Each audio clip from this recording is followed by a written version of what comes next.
Si je vous dis la guerre la plus oubliée de France, vous allez probablement me répondre la guerre d'Algérie, puisque c'est une des guerres les plus censurées pour la bienséance nationale aujourd'hui. Ou alors peut-être la guerre d'Indochine, vu que c'est l'une des guerres avec le plus gros fiasco dont on n'est pas vraiment fier. Et pourtant, vous avez tort. Il existe au XXe siècle une guerre qui a été encore plus dangereuse pour le monde et plus importante pour l'image de la France, et qui a probablement le plus sauvé l'image et redoré le blason de l'armée française. Je parle évidemment de la guerre de Corée. La guerre de Corée, immédiatement, ça vous fait penser à Américains contre Chinois qui se battent, et puis voilà.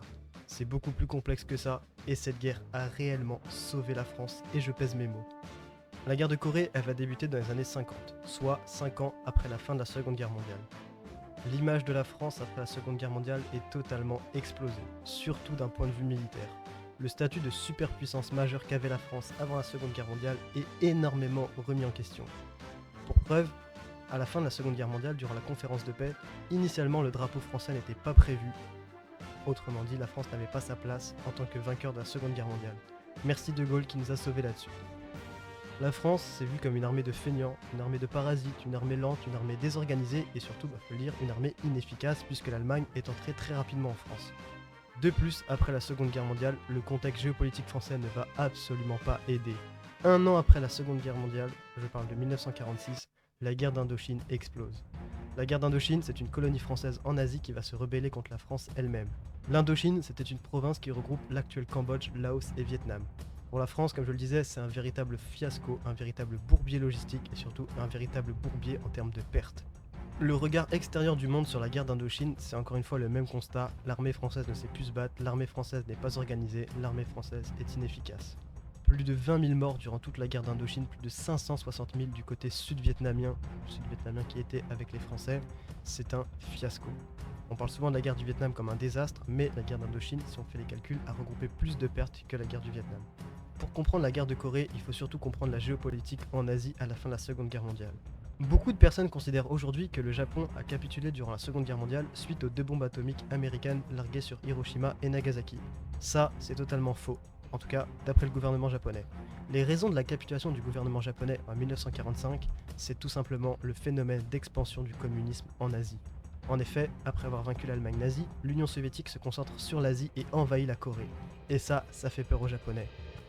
Il est évident qu'un gouvernement communiste va instaurer un gouvernement communiste en cas de libération. Et ça, pour le Japon impérialiste, ce n'était pas envisageable. Le Japon préfère céder au capitalisme américain plutôt qu'au communisme soviétique. Ce qui se passe donc, c'est que lorsque le Japon signe la capitulation, la Corée sera coupée en deux puisque l'URSS avait déjà commencé à libérer.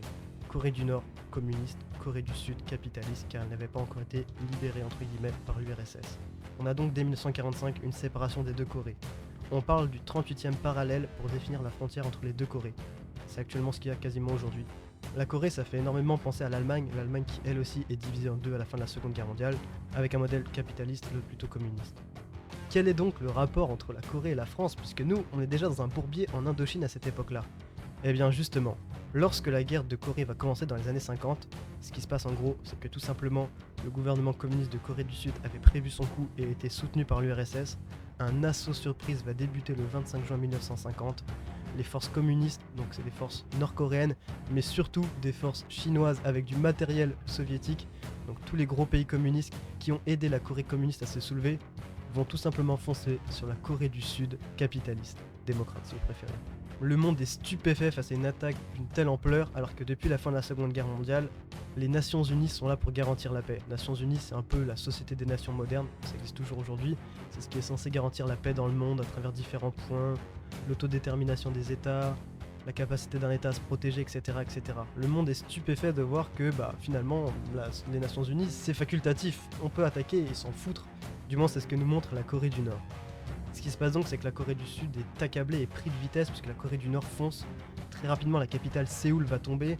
La Corée du Sud se retrouve au bord de la défaite et ça, pour les Américains, c'est pas possible, il faut agir immédiatement. On peut pas laisser le communisme s'étendre aussi rapidement en Europe et enfreindre les règles des Nations Unies. Ce qui va donc se passer, c'est que les Américains vont voter une motion d'urgence aux Nations Unies pour une intervention pour aider la Corée du Sud. Dans cet assaut, dans cette agression, officiellement la Corée du Sud vient être agressée, le rôle des Nations Unies c'est de les protéger. Et là, les Nations Unies vont répondre présent. En tout, ce sera quasiment 500 000 Américains qui vont partir en Corée, mais également 27 000 Canadiens, 63 000 Britanniques, 15 000 Turcs, et surtout 3500 Français. Vous allez me dire, pourquoi les Français en est si peu alors qu'on était censé avoir une grande armée, etc. etc. Rappelez-vous que nous, la France actuellement, on est dans un bourbier pas possible en Indochine, et qu'encore une fois, c'est un peu la risée à l'international. Donc en fait, on se dit qu'on va pas mettre des troupes en Corée puisqu'on galère nous-mêmes en Indochine, mais d'un autre côté, le gouvernement français se dit que peut-être que soutenir l'initiative en Corée, c'est un moyen de donner une meilleure image que la France en Indochine. En tout cas, c'est ce qui est clairement dit, le but c'est de sauver l'image de la France en Corée, puisque l'Indochine confirme ce que les pays pensaient depuis la fin de la Seconde Guerre mondiale, que l'armée française n'est plus en mesure de se battre. Évidemment, les personnes qui vont être à la tête des opérations en Corée du Sud sous effigie des Nations Unies, ce seront évidemment les Américains, notamment un homme fort de la Seconde Guerre mondiale, MacArthur. MacArthur, c'est l'un des généraux les plus emblématiques de la Seconde Guerre mondiale, il est même field-maréchal philippin. C'est vraiment l'homme qui a libéré les Philippines, c'est vraiment l'homme qui a vaincu les Japon pendant la Seconde Guerre mondiale. Nous les Français, le but c'est d'envoyer des volontaires, parce qu'on ne peut pas se permettre d'envoyer notre armée régulière, puisqu'encore une fois, on est extrêmement mobilisé en Indochine. On disait souvent qu'en Indochine de base, c'était les anciens collaborateurs, les anciens Waffen-SS français qui partaient là-bas, mais au final on s'est retrouvé à envoyer vraiment notre vraie armée, je pense notamment aux légionnaires, aux parachutistes français, qui vont galérer de manière pas possible en Indochine, mais on se dit qu'envoyer des volontaires en Corée, c'est vraiment important pour l'image de la France. Les volontaires, c'est vraiment tous les milieux et tous les âges. Il y a même des résistants de la Seconde Guerre mondiale, des vétérans de la Seconde Guerre mondiale qui s'engagent pour aller en Corée. Il y a certains en Corée, c'est des paysans, c'est des boulangers, il y a même des anciens prisonniers où on va leur proposer ce deal, voilà, on cherche des volontaires pour aller en Corée, si tu nous aides, tu pourras être libre si tu vas en Corée. Donc vraiment, en fait, c'est un drôle de mélange la guerre de Corée parce que vous allez avoir des soldats très entraînés comme des anciens de la Seconde Guerre mondiale, même des légionnaires qui vont s'engager pour la Corée, et des personnes qui, comme vous et moi, n'avaient pas de capacité militaire au début en tout cas. La personne qui est désignée pour représenter l'armée française en Corée, c'est tout simplement le général Ralph Monclar. Ralph Monclar, c'est vraiment le vétéran français des deux guerres. Il a connu la Première Guerre mondiale, il a connu la Seconde Guerre mondiale, il a même participé à la victoire de Narvik. C'est l'une des seules victoires françaises en Norvège durant la Seconde Guerre mondiale. Il est vraiment en fait à la veille de la retraite cette personne parce qu'il a accompli toute sa carrière militaire depuis des années. Et au lieu de partir à la retraite et de laisser son prestige derrière lui, il décide de s'engager de lui-même pour la Corée. Sauf que Ralph Monclar, c'est un grand général français, c'est quand même un général 4 étoiles. Et les Français, quand ils partent, ils sont environ 1000 en Corée. Et pour les Américains, c'est complètement inenvisageable d'avoir un général 4 étoiles qui arrive sur le terrain pour guider les hommes, alors qu'il représente seulement 1000 militaires français.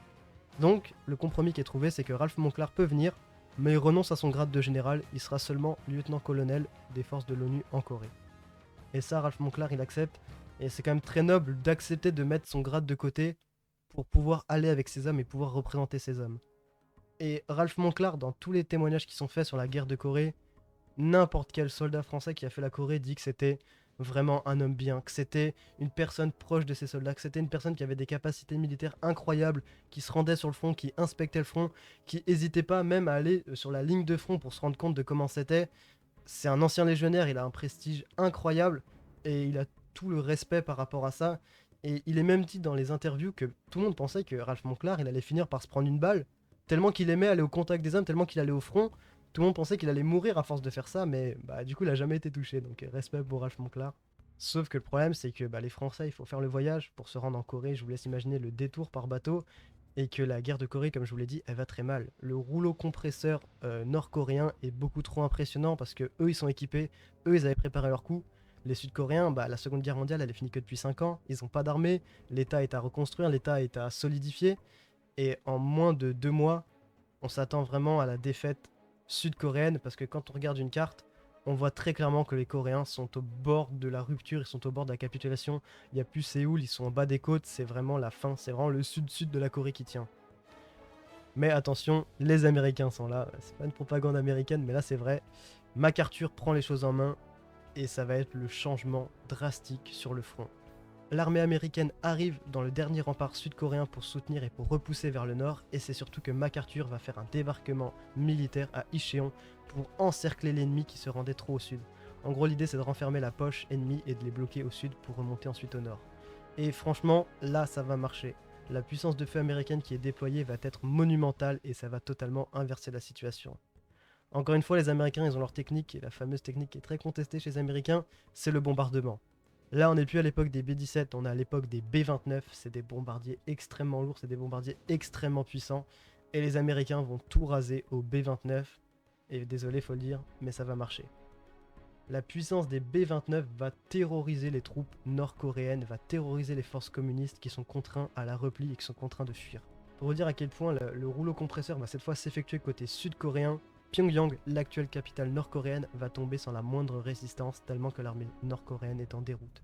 Les Français ne sont pas encore là. Donc vraiment, dites-vous encore une fois, à cette période-là, l'état d'esprit, c'est que les Français ne vont servir à rien, que les forces françaises sont mauvaises, c'est la galère en Indochine, on s'attend vraiment à ce que ça ne change rien.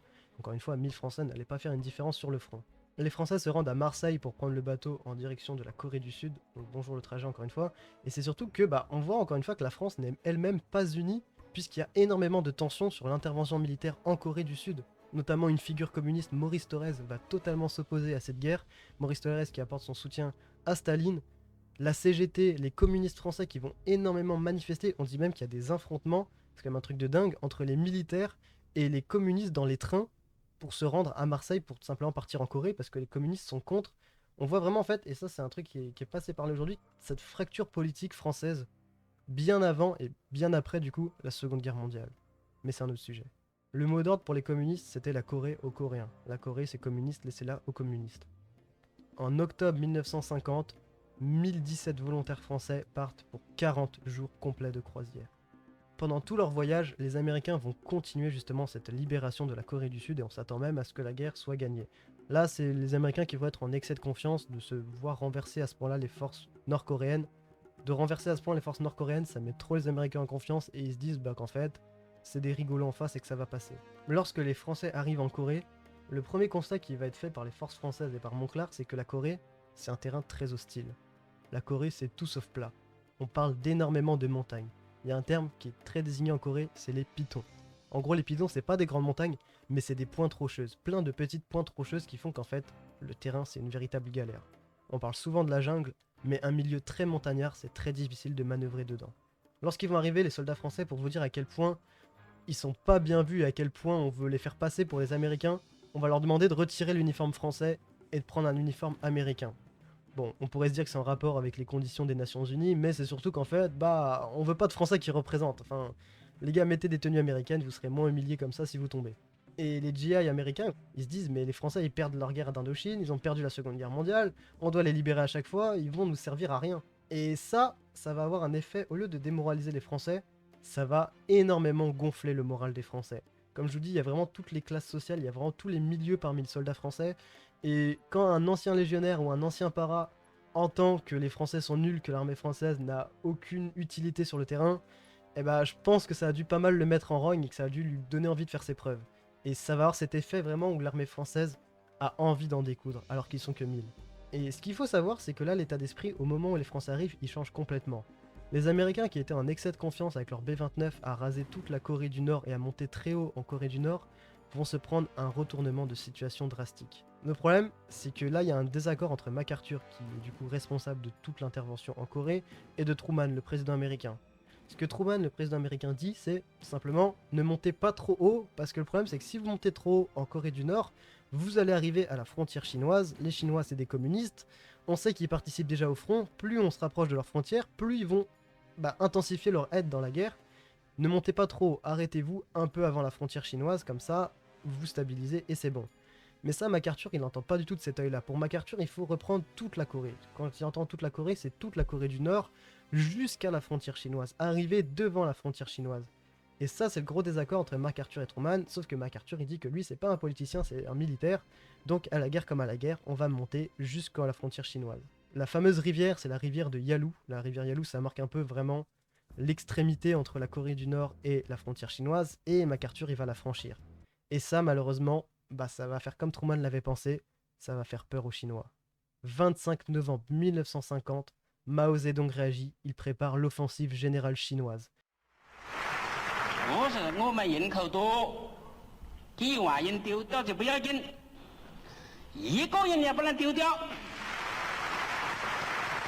Il s'en cache pas. Vous voyez, c'est ça qui est fou, c'est qu'on dit que la guerre froide, c'est une guerre où ça s'est jamais réchauffé, il n'y a pas eu de combat, il n'y a pas eu d'affrontement direct. C'est une définition qu'on donne beaucoup. Mais la guerre de Corée, et c'est pour ça qu'elle est captivante, c'est tout l'inverse. Les Chinois ne se cachent pas de participer à cette guerre, les Américains ne se cachent pas de participer à cette guerre, les Américains, les Turcs, je pourrais même citer les Belges, 3300 Belges, ne se cachent pas de participer à cette guerre. C'est pas une guerre froide. Et dans les reportages qu'on entend sur les soldats français en Corée, c'est ce qui critique. Arrêtez de dire que la guerre était froide, elle ne l'a pas été. On a vu ce que c'était de combattre des Chinois, on a vu ce que c'était de combattre des Soviétiques, et ça, je trouve, c'est quand même très fort de l'entendre. L'offensive générale chinoise, eh ben, porte bien son nom. Les Chinois, c'est plus d'1 million d'hommes qu'ils vont envoyer.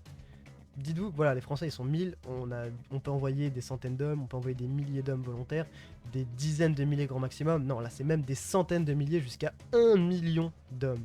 1 million d'hommes, on se rend pas compte, mais là c'est une folie. C'est l'offensive générale chinoise. Les 1 million d'hommes, cette fois, c'est l'effet inverse, et c'est pour ça que la guerre de Corée, c'est une guerre de mouvement incroyable. On repart tout en bas de la Corée du Sud. Le front en quelques temps va complètement exploser côté américain. Les Américains sont complètement dépassés. Le B-29 qui avait fait ses preuves, malheureusement il faut le ravitailler, malheureusement il faut le rééquiper. Il n'y en a pas assez. 1 million de Chinois, on n'arrête pas une vague d'1 million d'hommes. Et là c'est un retour au 38e parallèle. En gros on retourne à la frontière initiale en quelques semaines. C'est aberrant de se dire que là, et là justement c'est la fierté américaine qui va prendre un coup. Les gars, l'armée américaine n'est pas invincible, MacArthur n'est pas invincible. On n'est pas prêt pour repousser 1 million d'hommes. Les forces américaines, les forces même des Nations Unies ne sont pas suffisantes pour repousser 1 million d'hommes. Séoul, l'actuelle capitale sud-coréenne, va également tomber cette fois au profit des troupes nord-communistes et surtout chinoises communistes.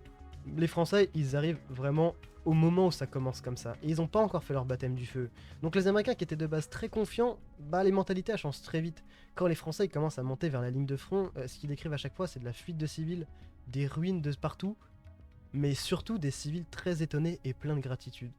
Très étonnés d'entendre que ça parle français, très étonnés de voir autant de troupes des Nations Unies qui montent pour protéger la Corée du Sud. Et encore aujourd'hui, il y a une énorme reconnaissance si un jour vous allez en Corée du Sud envers les forces françaises qui ont participé à cette guerre, mais je reviendrai là-dessus. MacArthur, c'est un Américain et il va faire une technique très américaine. Puisqu'il n'y a pas assez de B-29 pour bombarder les 1 million de Chinois, on va appeler encore plus de B-29. MacArthur intensifie une fois de plus la guerre, puisqu'il y a quand même 1 million en face, et 1 million c'est une vraie guerre. Il demande le maximum de bombardiers disponibles pour bombarder ses troupes communistes. Également, je vous parle de B-29, mais on a des technologies beaucoup plus modernes qui arrivent. La guerre de Corée, c'est aussi une guerre d'évolution. On a le F-86 Sabre américain, l'un des premiers chasseurs à réaction américains qui va entrer en jeu. Également en face, même si c'était très caché, on avait des MiG-15 pilotés par des blonds. Quand je vous dis des blonds, c'est pour vous dire que c'était pas des Chinois ni des Nord-Coréens, mais plutôt des Soviétiques. Donc encore une fois, c'est vraiment un théâtre géant d'essais militaires et surtout de règlement de compte cette Corée, comme ça pète pas en Europe. Contre toute attente, les F-86 Sabre, les avions à réaction, les troupes au sol vont les décrire comme totalement inefficaces et dangereux. Le problème, c'est que l'avion à réaction, c'est encore une technologie qui est plutôt expérimentale, 5 ans après la fin de la Seconde Guerre mondiale. Les Allemands avaient déjà essayé en 1945, ça avait porté les fruits. Mais les avions à réaction, c'est très bien pour du combat aérien, mais pour du soutien aérien. Et il est dit par les soldats au sol que c'est une vraie saloperie, et même les Français le disent. L'avion à réaction pour faire un soutien au sol à cette époque-là, il est encore trop dangereux. Je sais pas si c'est une question d'accélération, je sais pas si c'est une question de maniabilité ou de maîtrise, mais il est pas rare de dire que justement il y a des avions qui se sont écrasés en Corée à cause de ça, parce qu'encore une fois c'est un terrain montagneux, c'est un terrain qui est hostile également pour les avions, et le fait d'aller trop vite lors d'une frappe, lors d'un pointage au sol, c'est plus dangereux qu'autre chose pour les pilotes comme pour les soldats au sol. Donc finalement les F-86 Sabre, on va les mettre de côté pour un retour à l'aviation plus traditionnelle. On revoit les vieux avions à hélice qui eux vont faire un soutien au sol plus efficace. C'est quand même fou, on recule. Ça me fait penser un peu à la guerre d'Ukraine aujourd'hui où on recule de technologie quand on voit que technologie contre technologie ça marche pas. Enfin bref, les Français veulent faire leurs preuves et ils vont faire leurs preuves. Wongju, c'est une bataille en dessous de Séoul. C'est un carrefour très important qui justement permet de remonter sur Séoul et de recontrôler une grande zone en termes de route et aussi en termes de terrain. Les Français, ils sont déployés là-bas. Wongju, ils vont pouvoir faire leurs preuves. Comme je vous dis, la grande offensive de Mao Zedong, elle continue. Le million chinois continue sa déferlante et les Français disent qu'ils sont tout simplement sidérés. On voit des Chinois qui foncent dans des clôtures barbelées, dans des protections, dans des remparts, qui vont contourner des montagnes, qui vont contourner des pitons, qui vont grimper des montagnes pour... C'est un chaos sans nom. C'est des très jeunes Chinois, du moins c'est ce qui est décrit dans les interviews, donc ça fait, pour ceux qui ont un peu des connaissances en histoire, les jeunesses maoïstes, cette fameuse jeunesse totalement fanatique de Mao Zedong qui est prêt à donner sa vie pour Mao Zedong le libérateur communiste. qui vont foncer, sous-équipés, sous-armés, sous-protégés. Donc ça fait un peu comme on voit au Vietnam souvent, les Kalachnikov, mais vraiment des tenues semi-militaires et surtout en sous-équipe. Il y en a certains qui disent que, un peu comme on pouvait voir dans des films sur la bataille de Stalingrad, il y en a un qui avait le fusil, l'autre qui avait le chargeur. Enfin, c'était vraiment un peu ça l'idée. Je pense que pour qu'il y ait 1 million d'hommes, malheureusement, pas tout le monde était équipé, donc c'est vrai. Et encore une fois, c'est très communiste, c'est-à-dire que si le Chinois recule, vous avez le commissaire politique qui est derrière, enfin le représentant politique communiste qui est derrière, qui tue la personne si elle se replie. Les Chinois, c'est on part à l'assaut, une vague humaine, et on ne recule jamais. Et c'est là où les Français font leur preuve, parce que les Français vont commencer déjà à tenir tête à ça. Les Français vont pas reculer face à ça, ils vont tenir des positions face à ça, ils vont tenir leur piton, leur petite montagne face à ça. Et là, les Américains se disent, mais en fait, le soldat français est courageux. Le soldat français, il en a dans le ventre. Et l'élément qui va le plus fasciner l'armée américaine, c'est que le 18 janvier, donc encore une fois dans cette bataille de Wongju, alors que les Chinois intensifient, les Chinois n'arrêtent pas leurs assauts malgré que les Français tiennent, comme vous le savez, au bout d'un moment, vous avez beau tenir, quand il n'y a plus de munitions, il n'y a plus de munitions. Et là, il va se passer quelque chose de très français. Une charge à la baïonnette. Les Français, plus de balles, fixent les baïonnettes. Et il y a la fameuse citation qui est encore aujourd'hui très connue sur cette guerre de Corée, mort au con. Les Français mettent les baïonnettes, crient mort au con, et foncent au corps à corps contre les troupes chinoises. Et ça, les Américains, ils sont bouche bée. Parce que bien que les Américains ont connu l'Europe, bien que les Américains ont connu le Pacifique, une charge à la baïonnette, c'est mentalement très éprouvant. Ça demande un courage que je pense qu'on ne peut pas imaginer, que moi-même je n'imaginerais pas. Et de voir ça dans les années 50, l'utilisation de la baïonnette, pour les Américains, c'est surréaliste. Et c'est l'opposition inverse de tout ce qu'ils ont toujours entendu sur les Français. Les Français sont mauvais, les Français ne sont pas motivés. Et là, ils se disent, mais le soldat français, c'est un soldat qu'on a dans le ventre. Et ça va continuer en ce sens. 1er février, un seul bataillon français, donc il y a environ 1000 hommes, qui vont contenir à eux seuls, donc évidemment il y a du soutien aérien, il y a du renfort extérieur, 4 divisions chinoises. Pour rappel, une division c'est entre 10 000 à 30 000 hommes. Donc 4 fois 30 000, je vous laisse imaginer. Et on voit que le français ne fuit pas, on voit que le français a envie d'en découdre, encore une fois, on les a tellement chauffés en leur disant ils sont mauvais, vous allez servir à rien, etc., etc., que là les Français ont envie de tout donner. Et puis comme je vous dis, parmi les Français, encore une fois, il y en a, c'est les anciens paras, anciens légionnaires, donc là il y a quand même une expérience militaire qui s'accompagne. Également pour les résistants qui ont connu la résistance et le fait de se protéger. On a littéralement une armée française qui sauve les Nations Unies, qui sauve les Américains, qui sauve toutes les troupes internationales. Là il y a un passage à 22 minutes 31, je sais pas pourquoi j'ai écrit ça. On est quand même en février, on est en plein hiver, il fait moins 20 degrés, il gèle, il givre, il y a de la neige. C'est encore une fois la Corée, c'est des montagnes, c'est un terrain hostile. Les Américains, eux, vont construire des petits campements pour survivre. Et eux, les Français, on a une technique différente, c'est de sortir la pelle et de s'enterrer. Creuser des tranchées, allumer des petits feux si possible dans les tranchées, encore une fois, faut pas se faire repérer par l'ennemi, et s'abriter, se retrancher dans des tranchées pour se réchauffer. Dans certains témoignages, j'entends même dire que fallait bouger les doigts de pied pour survivre dans le froid, etc. Enfin, moins 20 degrés, c'est quand même très dur, surtout si vous avez le vent. Et les Américains, encore une fois, sont surpris de voir que les Français se comportent pas comme les autres et ont leur propre technique. Je sais pas si c'est le général Monclar qui a appris ça, etc. Mais les Américains, ils testent aussi. Les Américains sortent les pelles et creusent des tranchées. Et ils se disent, mais putain, en fait, ça marche. On a plus chaud à être sous terre qu'à essayer de faire des abris de fortune au-dessus de la terre. Et ça, encore une fois, c'est des petites techniques que les Français vont apprendre aux Américains, qui fait que les Américains ont de plus en plus de reconnaissance et de se dire, mais le Français a de l'expérience de la guerre. Enfin, je vais pas être fier de mon pays, mais on est comme le pays qui a remporté le plus de batailles, nom de Dieu! Mais voilà, encore une fois, voilà. Et ça, c'est plein de petites choses qui font qu'il y a cette mentalité qui change énormément. Et encore une fois, moins 20, moins 30 degrés, quand il y a des ordres d'assaut ou des possibilités d'attaque, les Français sont volontaires. Les Français ont envie de se battre. Moins 30 degrés, il faut partir à l'assaut d'une montagne, il y a des Français qui l'ont fait. Et là, par contre, c'est là où, moralement, ça devient quand même très dur pour les Français. Dans tous les témoignages, et encore une fois, je vous mets les liens en description, il n'y a pas de souci. On entend les Français dire que là, c'est horrible. Vous attaquez par moins 30 degrés, il y a de la neige, ça glisse, c'est des montagnes. Remonter, redescendre les blessés, les civières qui glissent, c'est un peu glauque, mais les corps à traîner dans la neige, ça glisse, etc. Et là, c'est éprouvant et les Américains, encore une fois, ils sont fascinés par ça. Le courage du soldat français. Alors après, je vais pas faire une propagande pour la France non plus à chaque fois, mais c'est ce qui est dit et c'est ce qu'il faut dire, je pense. Le bataillon français se fait énormément remarquer. 2 citations présidentielles américaines, plus la visite du responsable en chef de la guerre de Corée, Monsieur Douglas MacArthur. Il va de lui-même aller au contact, aller à la rencontre du bataillon français, qui a fait preuve d'un courage extraordinaire, mais aussi qui a fait preuve, malheureusement, et ça c'est plus triste, de pertes extraordinaires. En quelques mois, ils sont plus que 50%. Ils passent de 1000 à environ 500. Ça veut pas dire que tout le monde est mort, mais ça veut dire qu'il y a eu beaucoup de blessés, qu'il y a eu beaucoup d'évacués, et qu'il y a eu aussi, du coup, forcément des pertes. Et c'est là où, encore une fois, on voit que la guerre de Corée est très cruelle. C'est qu'il y a beaucoup de pertes, c'est des mines, c'est des pièges, c'est des explosifs. On dirait un peu les prémices de la guerre du Vietnam qui va arriver après. Mais... Et c'est terrible, et je pense que les Américains ont quand même cette reconnaissance de se dire, vu comment vous en bavez, vous allez être des exemples pour nous. Et MacArthur qui va voir Montclar, c'est très symbolique. Qui va voir le bataillon français, c'est très très symbolique. On avait même des témoignages de soldats français qui disaient « Je ne repartirai pas sans ma médaille, la guerre de Corée c'est notre guerre, etc. etc. » Et bah l'histoire de cet homme, c'est que par exemple il est reparti avec sa médaille, mais il était mort malheureusement. Et c'est également ça qui va faire que non seulement les Américains vont être reconnaissants, mais l'actuelle Corée du Sud est très reconnaissante de ces soldats français.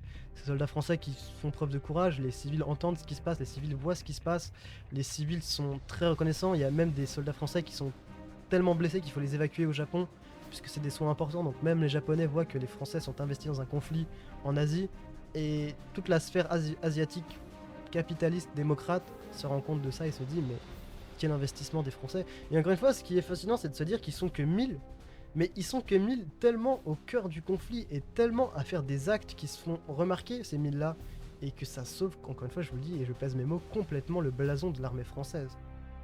Beaucoup plus que l'Indochine ne l'a fait, je le pense en tout cas. Une fois que l'hiver est fini, MacArthur il est vraiment énervé. Les 1 million d'hommes, ils s'y attendaient pas, et lui ce qu'il veut, c'est écraser cette Corée du Nord, mais également de plus en plus écraser la Chine. Si la Chine envoie 1 million d'hommes sur le terrain, c'est pas normal. La Chine est investie directement dans le conflit selon lui, et honnêtement, il a raison, il faut en finir avec la Chine. Et c'est ça qui fait peur aux Américains, c'est que là, MacArthur devient trop extrémiste. Il veut plus prendre le nord de la Corée du Nord, il veut également prendre la Chine, parce que la Chine a envoyé 1 million d'hommes, et 1 million d'hommes, c'est pas des volontaires, c'est l'armée régulière qui s'est engagée dans ce conflit. MacArthur, il insiste sur le fait que la Chine, elle a 20 ans de guerre civile, que la Chine, elle est sous-équipée, et qu'en agissant vite, en utilisant peut-être une bombe nucléaire s'il le faut, on peut totalement anéantir la Chine communiste en moins de temps qu'il le faut pour le dire. Et ça, pour les Américains, ça fait trop peur. Pour le président, ça fait beaucoup trop peur, parce que si on attaque la Chine communiste, il y a un autre allié qui est à côté qui est communiste, c'est l'URSS communiste de Staline. Staline ne laissera pas la Chine s'envahir. Si la Chine est attaquée, l'URSS va répondre. Et c'est malheureusement la fin de MacArthur à ce niveau-là. C'est qu'on lui dit MacArthur, tu vas trop loin, t'es plus neutre dans le conflit, t'as pas un regard neutre sur la situation, tu vas aller trop loin. MacArthur, t'as beau être un militaire, la politique c'est ce qui peut sauver le monde, il faut que tu sortes. MacArthur va être remplacé, et ça pour MacArthur c'est l'élimination totale, par un autre général, le général Ridgway. Et la différence entre MacArthur et le général Ridgway, c'est que Ridgway, lui, il va annuler tous les assauts prévus. On sort d'un hiver très dur, on a pris des terribles pertes. Lui, ce qu'il dit, c'est qu'il faut stabiliser le front. Et c'est toute la différence entre MacArthur et Ridgway, c'est que Ridgway, lui, ça va basculer dans une guerre de position.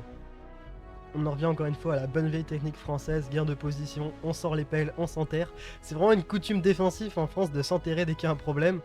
Les Américains s'enterrent comme les Français dans des trous d'obus. On a vraiment l'impression que c'est un retour au combat de Verdun. C'est vraiment... Les attaques, c'est de la rectification de ligne, c'est plus de l'assaut de masse. Ça ferait un peu penser à l'actuelle Ukraine-Russie aujourd'hui, où le front, c'est des attaques très ciblées, mais c'est pas des assauts de masse comme au début. La bataille qu'il faut retenir pour les Français, ça va être la bataille de Crèvecoeur, en 1951. La bataille de Crèvecoeur, c'est l'une des batailles où les Français vont prendre le plus de pertes de manière directe et vont le plus subir. Le but c'était de prendre l'un des pitons les mieux défendus du front en Corée. Un piton, encore une fois, c'est une montagne. C'est une galère pas possible pour prendre ce piton. On est obligé de bombarder, on est obligé de pilonner pendant des jours. Il n'y a plus un arbre sur cette montagne, il n'y a plus un aperçu de biodiversité ou de nature. Tout est complètement rasé.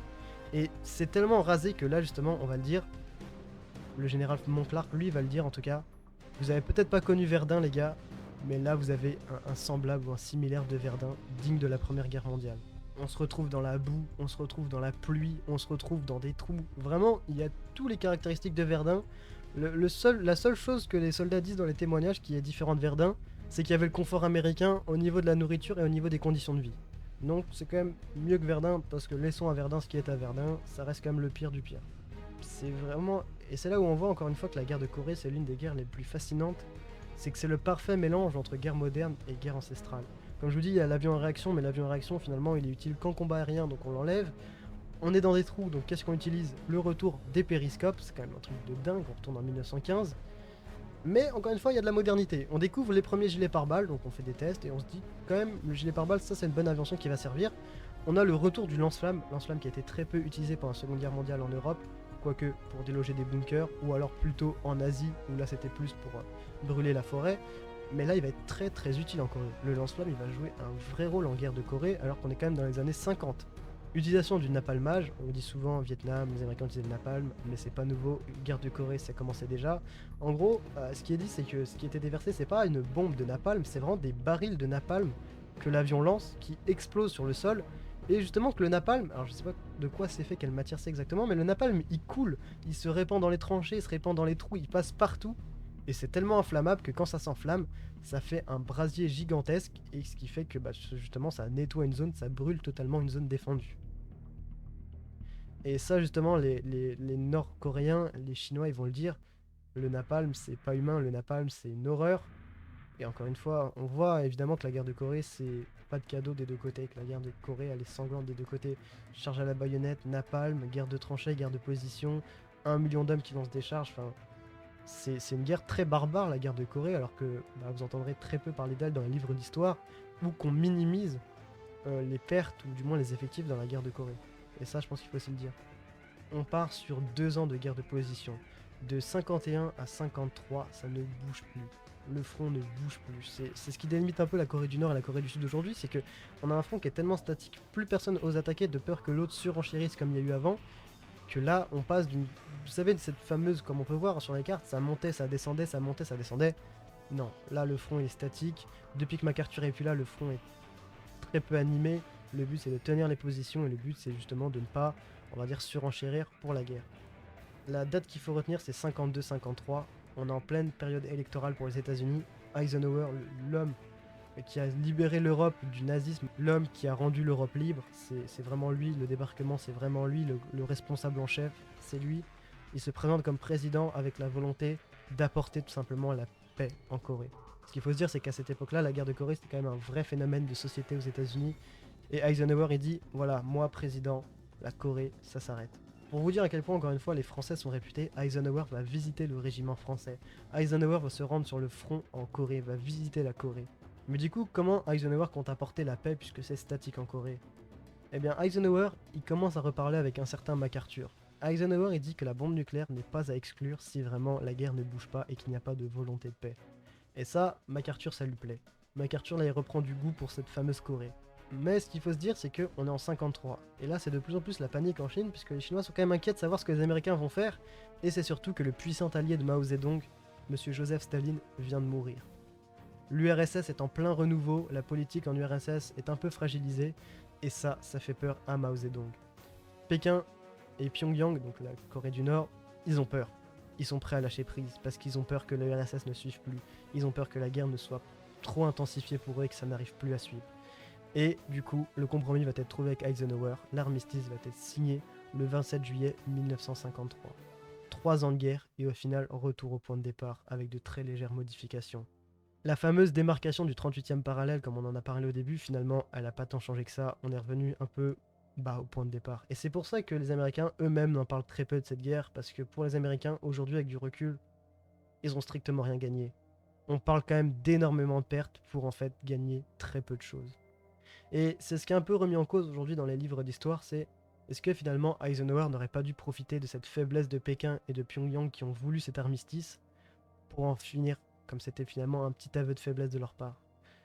Je sais pas ce que vous en pensez, vous pouvez me dire dans les commentaires, est-ce qu'il aurait fallu continuer la Corée ou pas? Est-ce qu'il aurait fallu, du coup, comme MacArthur le prédisait, monter en Chine pour en finir, ou est-ce que ça aurait été le bourbier sans nom? Sachant que quand même, rien que la Corée, ça a été très éprouvant pour eux. Quand je dis eux, c'est communiste comme force capitaliste démocrate. En tout cas, il y a une chose qui est sûre, c'est que de ces 3 ans de guerre, s'il y a bien une chose qu'on a retenue, c'est que le français est courageux en ce qui concerne la France. L'image française internationale a été complètement sauvée par plus de 1000 hommes qui se sont battus corps et âme et qui ont fait de leur mieux pour montrer que les Français sont là, que les Français étaient du bon côté et que les Français pouvaient encore se battre. 3000 volontaires français, c'est quand même pas tant que ça si on compare par rapport aux autres, mais ça a suffi à sauver l'image d'un pays, à sauver l'image de l'armée d'un pays. Et encore une fois, j'insisterai là-dessus, aujourd'hui en Corée du Sud, vous pouvez retrouver des monuments aux morts français en Suwon, il me semble. Il y a même un cimetière des Nations Unies de Putsan, où vous pouvez retrouver un passage sur la France. Les Sud-Coréens sont très très reconnaissants pour les Français. Un Français qui va en Corée du Sud est très bien accueilli, et il est même pas rare que les plus anciens de Corée du Sud parlent des Français avec de très bons souvenirs s'ils en ont encore.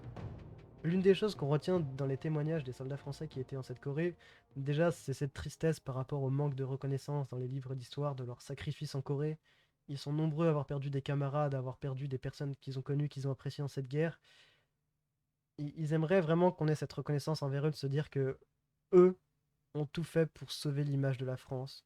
Eux ont tout fait pour corriger cette image d'une France défaitiste, d'une France qui ne sait pas se battre. Alors qu'en Indochine, déjà, ils savaient très bien se battre, il n'y a pas de souci par rapport à ça. Pour la Seconde Guerre mondiale, nos Français ont été très courageux, mais qu'on n'ait jamais pu le montrer avec une victoire. Ces Français-là sont tellement attristés de voir qu'aujourd'hui, on a oublié cette guerre de Corée, puisque nous, on n'a pas tant participé que ça, que nous, finalement, on n'a rien apporté de plus, que la Corée n'a pas changé. De se dire qu'ils ont donné leur vie, qu'ils ont donné leur jeunesse, qu'ils sont encore traumatisés pour certains aujourd'hui à cause de ça et que ça a été si vite oublié, ça leur fait très mal au cœur et je pense que cette vidéo, c'était un très bel hommage qu'on pouvait leur rendre. Personnellement, je n'avais pas connaissance de ce sujet avant qu'un ancien militaire m'en parle et ça rend le sujet encore plus intéressant pour moi et encore plus captivant. On parle beaucoup de la Forgotten War, la guerre oubliée, parce qu'encore une fois, pour les Américains, elle n'a rien changé. Voilà, vraiment je vous mets en description la vidéo qui m'a le plus aidé à réaliser cette vidéo. C'est extrêmement intéressant et encore une fois, moi j'aimerais remercier énormément tous ceux qui défendent ce devoir de mémoire aujourd'hui envers la Corée et aussi surtout évidemment tous ceux qui y ont participé, français comme américains, comme belges, comme turcs, comme canadiens, comme australiens, il n'y a pas de souci, toutes les nationalités. Je dirais même peu importe le camp parce que finalement les pertes ont été terribles des deux côtés. Et la chose qu'il faut retenir c'est que cette guerre a été injustement oubliée. Pour moi je pèse mes mots de toutes mes recherches que j'ai faites. Sauver l'image de l'armée française et peut-être sauver la France à l'international dans cette époque. Merci beaucoup à vous d'avoir regardé et je vous souhaite une très bonne fin de journée ou une très bonne journée ou une très bonne soirée. C'était Serge le Chef. Au revoir.